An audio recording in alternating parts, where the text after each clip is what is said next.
C'est bon. Vos micros sont ouverts. Ouais. C'est bon. Ici. Ouais.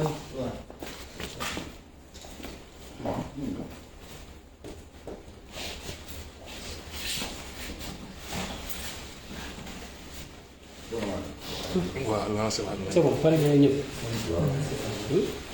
C'est bon. Ok. Ouais. C'est bon. C'est bon. Gars, c'est bon. Ah, c'est bon. waaw donc c'est parti. mbokk yi asalaamaaleykum ñu ngi nuyu waa Sénégal yëpp di nuyu waa àdduna bi yëpp di nuyu aussi waa Casamance particulièrement ville de Ziguinchor bi nga xam ne yàlla def na may weer di souhaiter ñëpp une bonne fête de Tabaski muy une des fêtes les plus importantes ci Sénégal ak ci àdduna di leen ñaanal di ko ñaanal suñu bopp ñu fekk ko ak yu bëree bëri te mu ànd ak barke ànd ak wërsëg ànd ak wér-gu-yaram waaye ànd ak jàmm surtout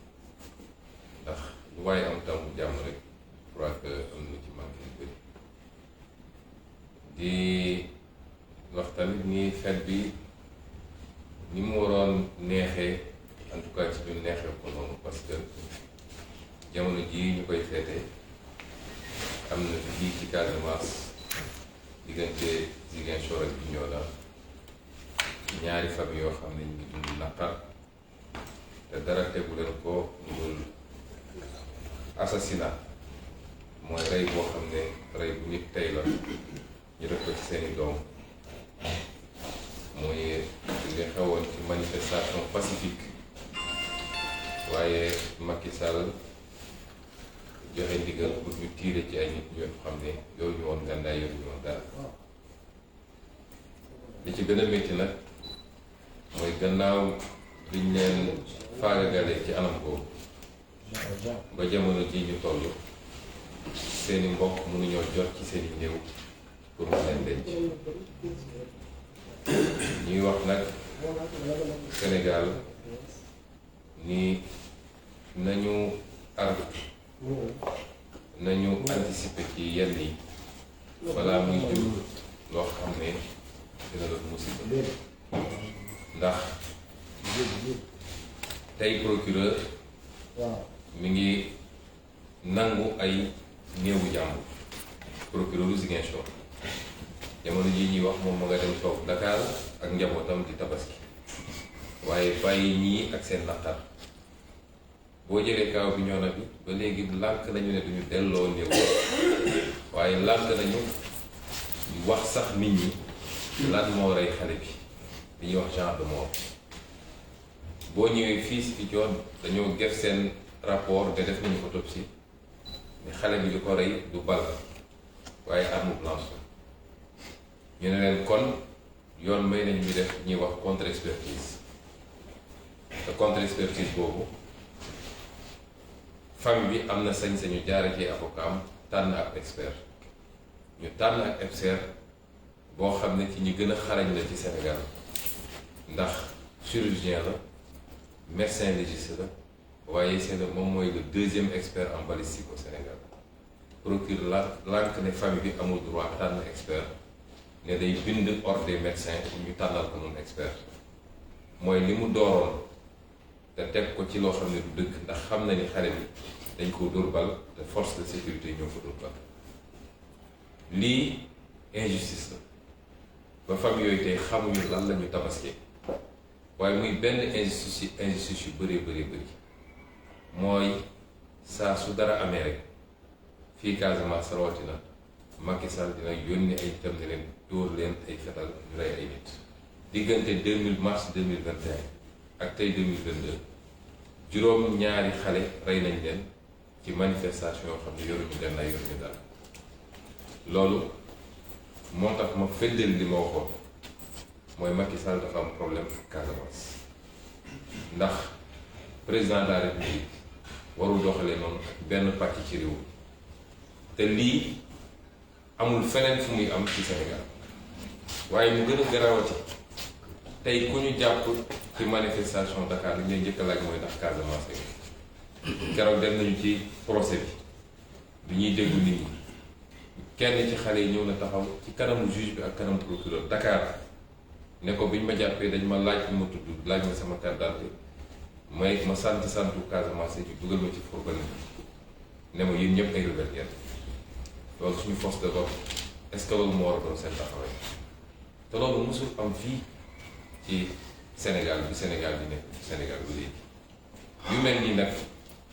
suñ ci anticipé wul yàq na ay réew yu bëree ñii di wax nag naan Ousmane Sonko li mu wax dafa garaw dama ne quand on n'a pas le courage de dénoncer l'injustice il faut avoir la pudeur de se taire quand on dénonce l'injustice man kenn mënu maa booleeg Sénégal yàlla li ma may ci Sénégal defe naa du ma ne kenn am ko def waaye néew nañu ko am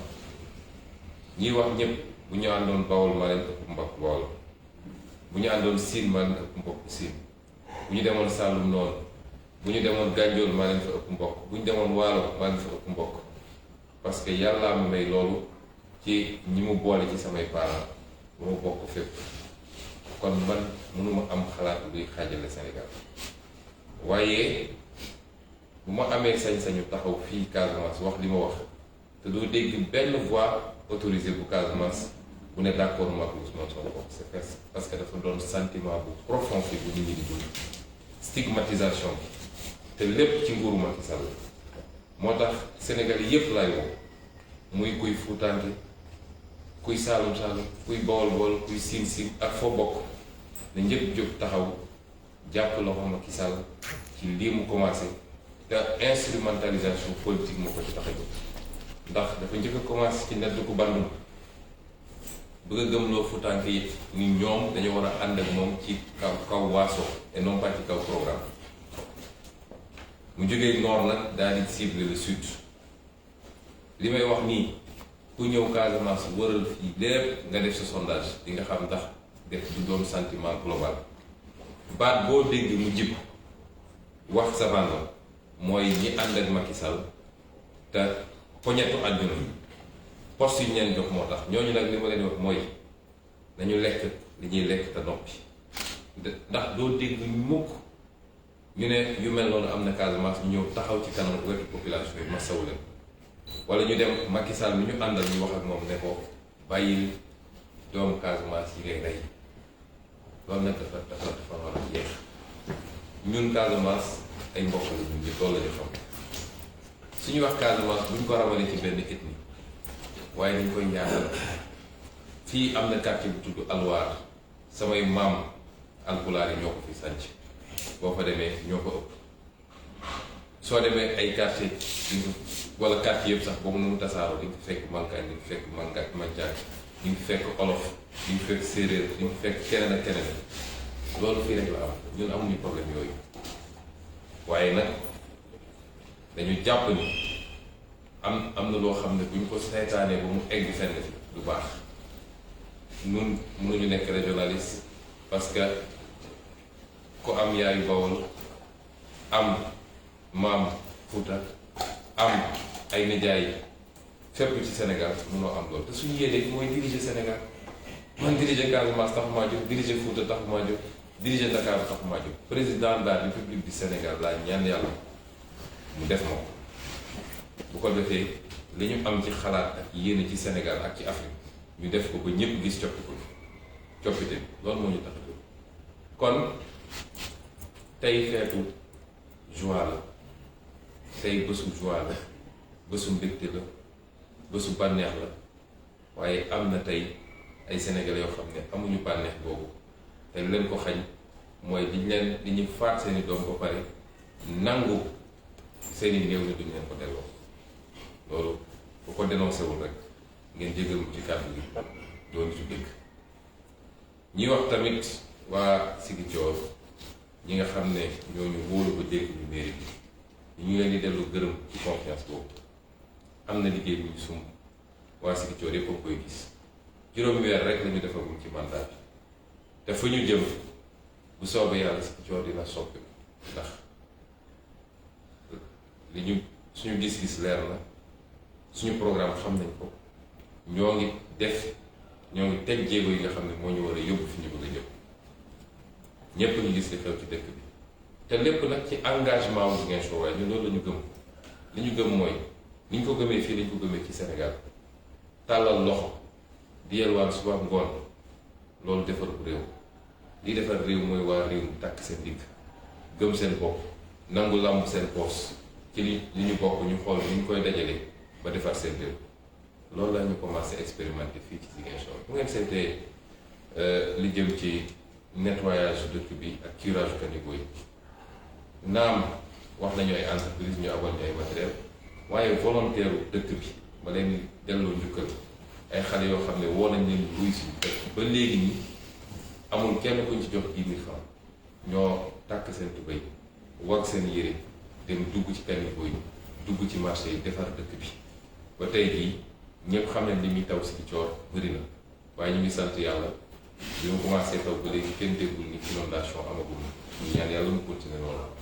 noonu lañ ko fas yéene def ci leneen ak leneen ak leneen ba nga xam ne ñun waa dëkk bi ñooy defar suñu dëkk loolu mooy suñu gis-gis ci Sénégal mooy suñu gis-gis ci Afrique tàllal loxo la nga am ci alal nga seetaan ba tubaab bi ñëw jël ko wala tubaab tàllal loxo ñu lay lebal nga tabax quelques ponts quelques yoon ñu naan félicitation te bor ba war a fee des suñuy sët ak suñuy sëtaat di ko fay loolu bokkul ci suñu gis-gis ci politique suñu gis-gis mooy alal gi ñu yàlla jox nañ ko téye d'abord ci or ci pétrole ci zircon ci leneen ak leneen gannaaw bu ñu ko téye ba mu dëgër ñu xool nuñ koy liggéeyee ba mu baax bu loolu weesoo nag ñu xool nuñ koy séddalee ba Sénégalais bu nekk am ci wàllam loolu mooy suñu gis-gis ci politique tey mairie bu ndaw lañu yor foofu la ñuy commencé waaye nag bis bu ñu yàlla wóoloo ko dénk ju noonu lañ ko bëgg a doxalee téye d'abord suñu alal ba mu dëgër yor ko ci yorin bu rafet ba détournement du am sàcc alal du am waaye nag fexe ba ñëpp jot si loolu mooy suñu programme toujours ci Ziguinchor li may wax mooy tappal yi fi daan am jeex na man dama di maire boo xam ne neexaluma kenn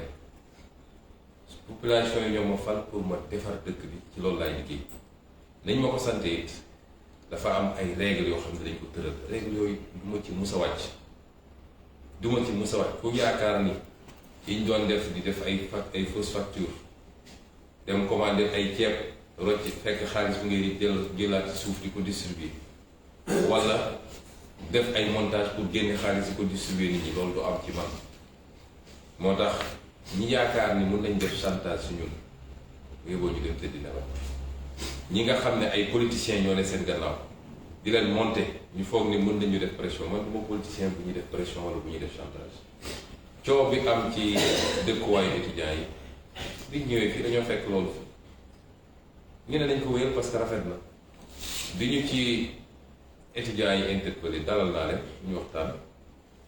waxtaan ñu ne ñoom année passée 2021 boobu doonu ma maire am na loo xam ne maire bi fi nekkoon mënul woon fay ñoom ñu dem ci beneen acteur politique mu yëkkati xaalis fay léegi nag xaalis boobu la ñu bëgg ma rembourser leen may leen yéen xam ngeen ni enseignement supérieur du ci compétence mairie préscolaire ak élémentaire mooy compétence donc mairie bi amul sax obligation pour defal leen waaye sama prédécesseur def na ko ma koy rafetlu ndax yéen ñëpp doomu Ziguinchor ne dañ leen di jàppale ci noonu ñu ne dañ ko wéyal waaye yow mënoo jënd xaru tabaski chaque année benn waaye ñëw jënd xar tabaski may la ba benn at mu ne la mu aw moom lu ma jëndee xar tabaski keneen jóge fa la jëndal la xar tabaski weesu nga dellu si ne ko léegi danga may rembourser xar bi ma këlee jënd loolu est-ce que jaadu may leen li ñu fay ba pare weesu na il faut s'orienter vers l'avenir amee lu ñu kenn dara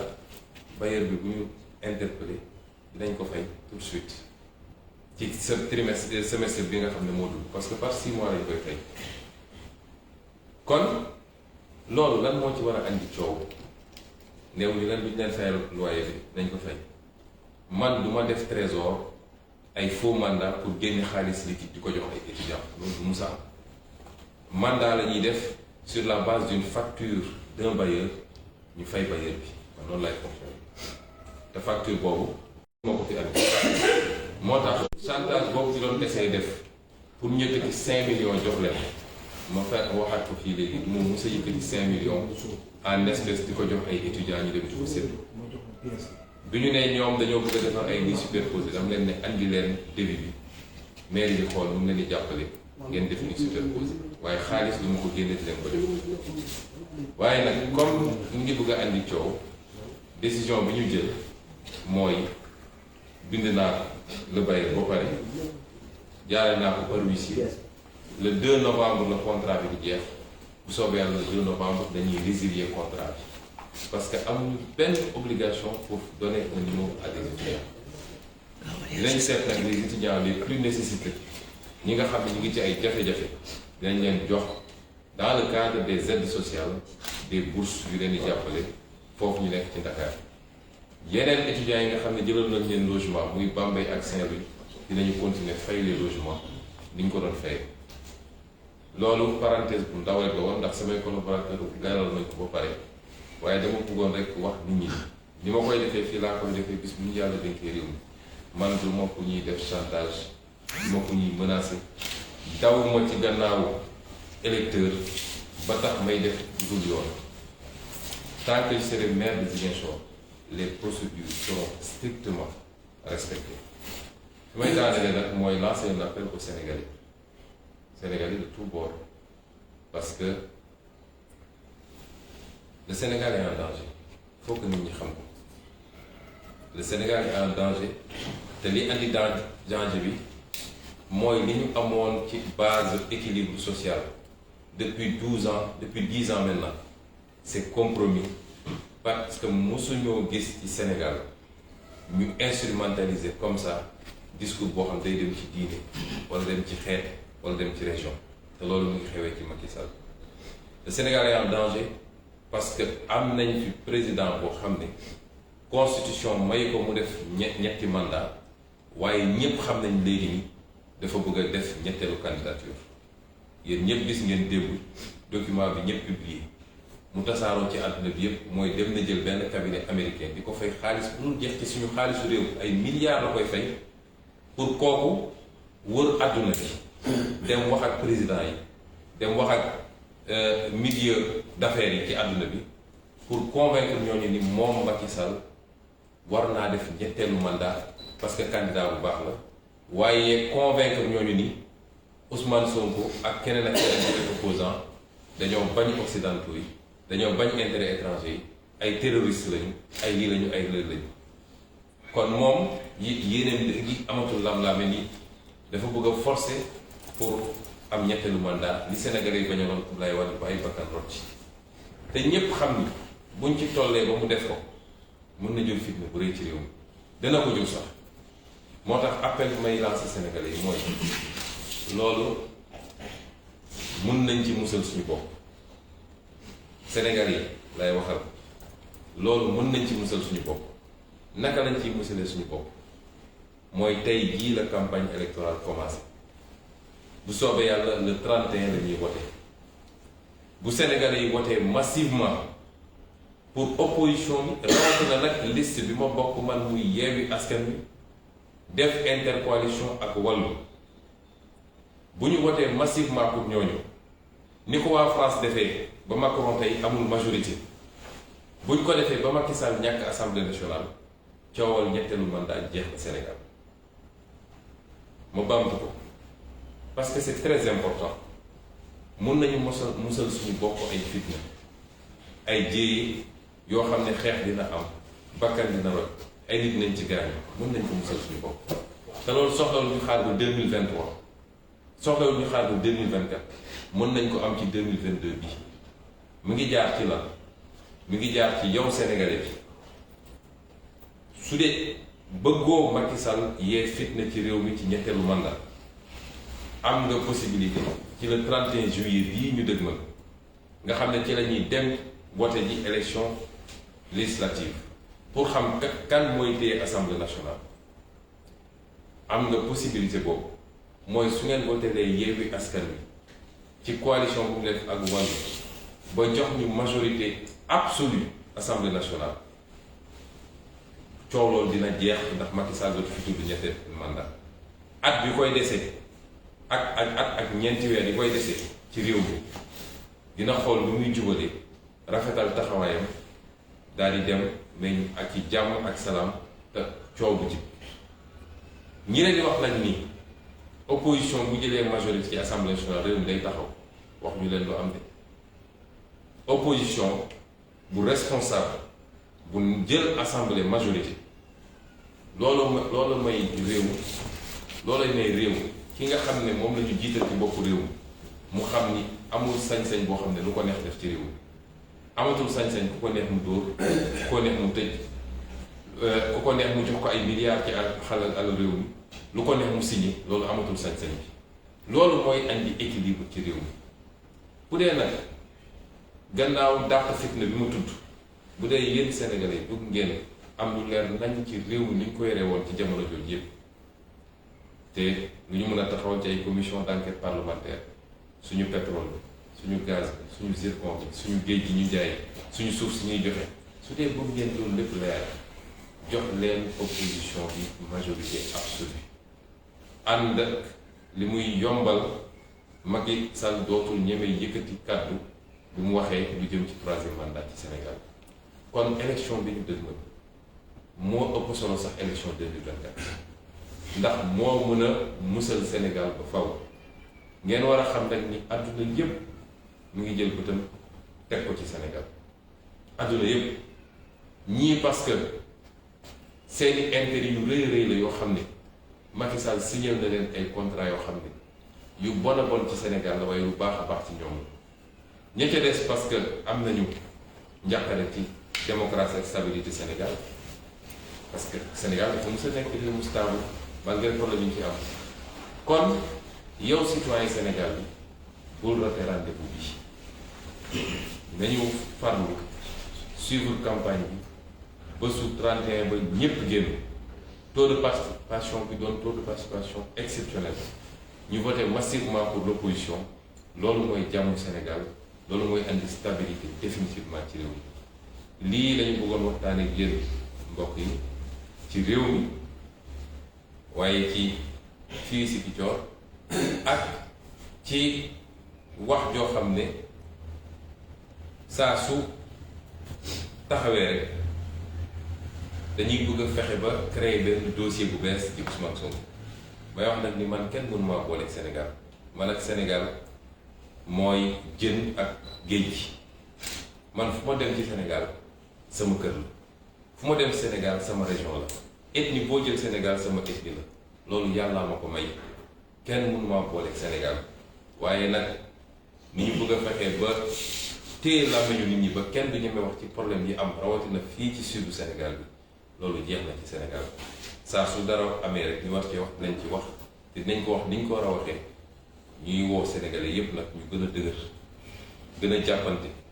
bañ manipulation politicienne yi bañ ñi nga xam ne pouvoir jaral na leen lu nekk ñu dugg suñu diggante Sénégal amul waaso amul xiiro foo dem di nga fekk famille boo dem di nga fa fekk xeet yépp ndax dañuy séyante suñu biir dañuy ànd suñu biir dañuy bokk di jëflante suñu biir loolu mooy Sénégal bu ñu nangu nguuru Macky Sall yàqal ñu ko ñu ngi leen di gërëm di leen sant salaamaaleykum.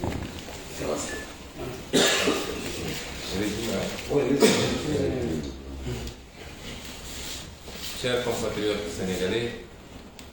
chers amis africains, je profite de cette occasion qui est la fête de la Tabaski pour vous saluer d'abord et vous souhaiter une très bonne fête de Tabaski.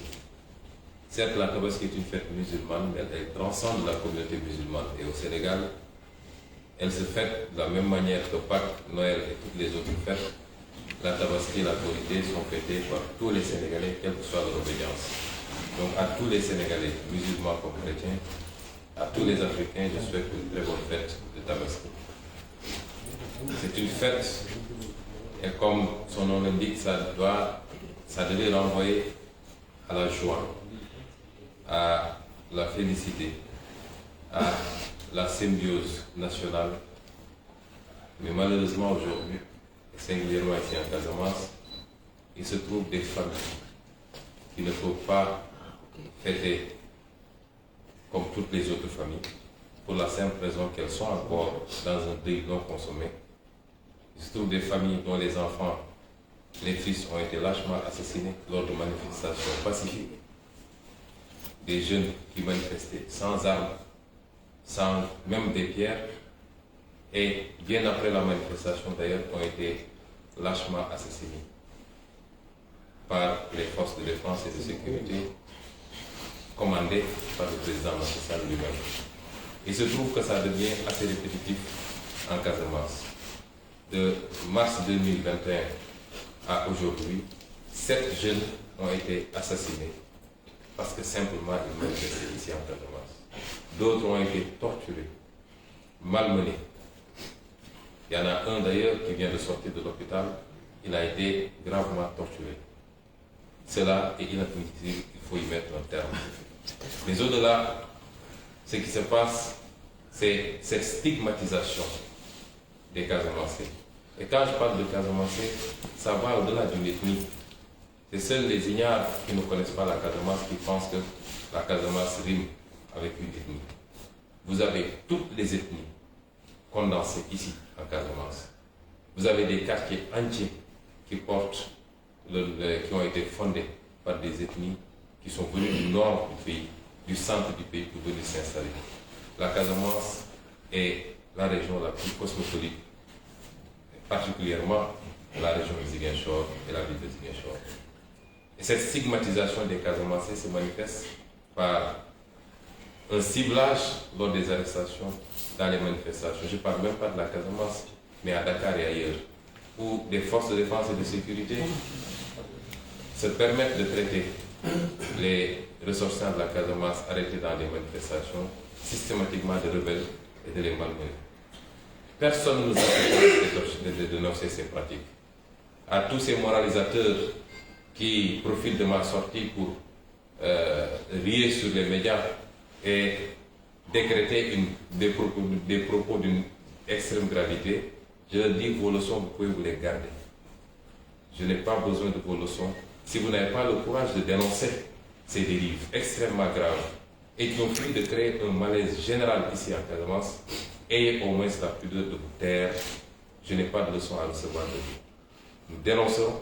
comme je l'aurais dénoncé si ça s'était passé dans une autre zone du Sénégal. Parce que mon ambition, moi, ce n'est pas de diriger la Casamance. Mon ambition, c'est d'être président de la République du Sénégal. Et je dirais à ces gens-là, personne ne peut me mettre en mal avec le Sénégal, parce que du brassage qui a prévalu à ma naissance, il ressort que je suis un citoyen sénégalais. Je suis aussi bien à l'aise dans le nord, au centre, au sud, parce que j'ai des parents éparpillés un peu partout. Je ne peux pas tenir un discours régionaliste. Ces pratiques que les Casamancés sont en train de vivre, je les aurais dénoncées si elles concernaient des Foutanké ou des Baol ou des Saloum, je les aurais dénoncées avec la même vigueur, sinon beaucoup plus de vigueur. Et aujourd'hui, je tiens à informer l'opinion de ce qui se passe réellement. Les familles ne peuvent toujours pas entrer en possession de la dépouille de leurs enfants. À Bignona, le procureur refuse de restituer le corps. Le corps est gardé par la gendarmerie. Et il refuse de donner le genre de mort. À Ziguinchor, ils ont prétendu avoir fait une autopsie pour conclure à une mort par arme blanche, par un objet contondant. Les familles ont souhaité faire la contre-expertise, ce que la loi leur permet. Les avocats ont retenu un expert qui se trouve être l'un des meilleurs de sa spécialité, chirurgien, médecin légiste et en même temps deuxième expert balistique au Sénégal. Parce que dans le cas d'espèce, le procureur peut librement choisir pour faire l'autopsie, la première autopsie, soit de saisir l'ordre des médecins ou de désigner lui-même. Mais quand il s'agit de contre-expertise, c'est la famille, par la voix de ses avocats, qui a le droit de choisir un expert. Et le procureur refuse cela. Il vient d'adresser un courrier au président de l'ordre des experts pour lui demander de désigner un autre expert, ce que nous n'accepterons pas. Ce procureur aujourd'hui a kidnappé les dépouilles mortelles. Les familles ne peuvent pas consommer le deuil. Lui, il est parti tranquillement passer sa tabaski à Dakar avec sa famille. C'est particulièrement injuste. ces assassinats ciblés ici en Casamance, cette stigmatisation des Casamancés doit impérativement cesser et le seul responsable s'appelle Macky Sall. Voilà un homme qui n'a jamais digéré ses défaites en Casamance. Depuis sa défaite de 2019, il n'a pas mis les pieds ici. Pourtant, il fait le tour du Sénégal. Mais qu'à cela ne tienne, il est libre de le faire, mais qu'il arrête d'assassiner de jeunes Casamancés pour des manifestations pacifiques et non armées. Nous ne l'acceptons pas, nous le dénonçons, et je maintiens tout ce que j'ai dit. Macky Sall a un problème avec la Casamance. Que ça plaise ou pas, je le dis. Quand il arrêtera de stigmatiser les Casamancés et d'assassiner les manifestants, nous pourrons revoir ce jugement. Pour le moment, je le maintiens intégralement et entièrement. Et dire aussi que nous poursuivrons ces procédures. Les familles auront la patience qu'il faut cette année, cette fois-ci, jusqu'à ce que les contre-expertises soient faites et qu'il soit établi que ces jeunes ont été assassinés par des forces de défense et de sécurité qui n'avaient pas besoin de tirer sur des manifestations à main nue. Et que ce soit le point de départ pour que cela cesse, qu'on n'ait plus à utiliser ces méthodes nulle part dans le Sénégal et particulièrement ici, en Casamance. Je voudrais dire également que, surtout aux politiciens locaux qui me traitent même de rebelle, je veux bien, ils n'ont qu'à consommer tranquillement le butin de leur position et de leur compromission vis-à-vis de Macky Sall et avoir cette fois-ci également la pudeur de se taire. Parce que quand vous êtes Casamancé, quand vous êtes Sénégalais tout court, quand des gens sont assassinés de manière froide et gratuite, vous n'avez même pas le courage de le dénoncer. Vous n'avez même pas le courage d'aller dire, d'aller présenter vos condoléances aux familles. Vous n'avez même pas le courage de dire à Macky Sall, même si c'est votre allié, votre président de parti, que c'en est trop et qu'il faut qu'il arrête. Vous devez avoir la pudeur de vous taire. Je vous dirai que moi, je suis venu à Ziguinchor pour faire un travail et je vais le faire, s'il plaît à Dieu, avec des résultats probants. Le niveau du débat politique n'est pas à ce niveau-là. Il a prié à telle mosquée ou à telle autre mosquée. Il refuse de prendre mon mouton ou mon cochon, etc. Ça, ce n'est pas un débat politique. Je n'ai pas du temps à faire avec ces débats mineurs. J'ai un mandat des Ziguinchorois. Je serai au service des Ziguinchorois entièrement, mais dans la droiture et dans la vertu. Ce que j'ai toujours appris, ce que je me suis toujours évertué à faire, ce qui a fait que j'ai fait 15 ans de service public aux impôts et domaines. Personne ne pourra vous dire que j'ai une fois flanché dans les procédures. J'ai une fois flanché pour avoir été corrompu, ou alors que je me serais livré à de la concussion. C'est la même chose que j'appliquerai ici, à Ziguinchor, et demain c'est la même chose que j'appliquerai si je suis président de la République du Sénégal. Instrumentaliser des jeunes étudiants qui manipulent d'autres étudiants et qui ne leur disent pas la vérité, c'est des méthodes qui ne marchent pas avec moi. Ce qui s'est passé avec les étudiants, vous l'avez suivi, j'en ai tiré une conclusion. Nous n'étions pas tenus de faire parce que nous n'avons pas de compétences en matière d'enseignement supérieur. Nous voulons bien aider, mais si ça se transforme en manipulation politique, j'ai décidé simplement de résilier ce contrat à partir du 2 novembre et à la place de voir des étudiants vraiment nécessiteux qui sont dans certaines situations et de leur allouer des bourses d'études pour les aider à supporter les difficultés d'existence à Dakar particulièrement. Pour les autres, nous maintenons les logements qui ont été pris particulièrement à Bambey et à Saint-Louis. Je voudrais dire à ces acteurs politiques que la politique c'est autre chose, c'est les idées, c'est les programmes, mais la politique c'est surtout conquérir la confiance des populations par un discours et par un comportement. Ce n'est pas en allant piller des caisses là-bas à partir des responsabilités qu'on occupe, venir distribuer de l'argent à gauche, à droite, qu'on va conquérir cette confiance des populations. S'ils ont du mal à suivre le rythme que nous leur imposons, cette autre façon de faire de la politique, je ne suis pas responsable, je suis désolé. Et les choses vont changer, ça va commencer ici, et s'il plaît à Dieu, ça va aller plus loin. Je voudrais également lancer un appel aux Sénégalais parce que c'est extrêmement important. Nous savons tous maintenant que Macky Sall est décidé à faire un troisième mandat. ait décidé à déposer une troisième candidature. Parce que troisième candidature ne rime pas avec troisième mandat. Le président Abdoulaye Wade avait décroché sa troisième candidature, il n'a pas obtenu un troisième mandat. Nous savons tous que Macky Sall est décidé à faire une troisième candidature. Et nous savons tous que ce sera le début d'une instabilité chronique dans ce pays. Parce que ce que les Sénégalais n'avaient pas accepté pour Abdoulaye Wade. Et lui, il était là, à la place de l'Obélisque, à se battre contre la troisième candidature d'Abdoulaye Wade. Ces Sénégalais ne l'accepteront pas pour Macky Sall. Mais il ne fait plus l'ombre d'un doute. Vous avez vu qu'il vient de commettre un cabinet américain à qui il paye des milliards des impôts des Sénégalais. C'est très grave. Pour aller faire son lobby auprès des institutions internationales, auprès des chancelleries étrangères, auprès des présidents étrangers, auprès des milliers d'affaires internationaux, c'est-à-dire ceux qui l'intéressent lui, parce qu'il n'a jamais été le président des Sénégalais, il est le président des lobbies étrangers, pour les convaincre de valider sa troisième candidature. Parce que dans son entendement, si ça passe au niveau international, les Sénégalais, ce n'est pas son problème. Il va faire marcher des chars sur des cadavres, mais il aura sa troisième candidature. Je dis que nous allons vers des lendemains extrêmement sombres. Et ces lendemains sont assombris par la boulimie du pouvoir de Macky Sall. Nous avons la possibilité de préserver le Sénégal, d'épargner le Sénégal de ses soubresauts.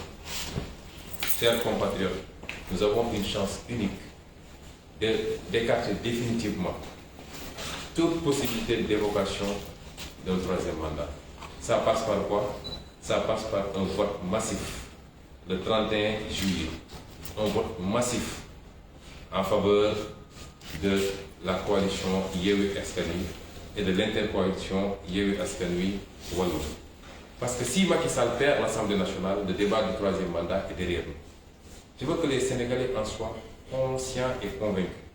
S'il perd l'Assemblée nationale, on ne parlera plus du troisième mandat. Si on lui donne encore une majorité, il va en sortir regardé, il va immédiatement engager le débat du troisième mandat qui risque de brûler ce pays.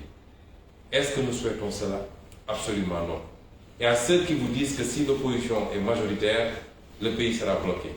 Dans combien de pays l'opposition a été majoritaire? Aujourd'hui en France, le président Macron n'est plus majoritaire, il a une majorité relative mais pas absolue. Aux États-Unis, à toute élection de mi-mandat, à 90%, c'est l'opposition qui arrive majoritaire au Sénat et au Parlement. Et ça n'a jamais bloqué le pays. Si vous voulez aujourd'hui, au-delà de l'aspect stabilité du pays, si vous voulez également que nous commencions tous à travailler, à se réapproprier notre pays,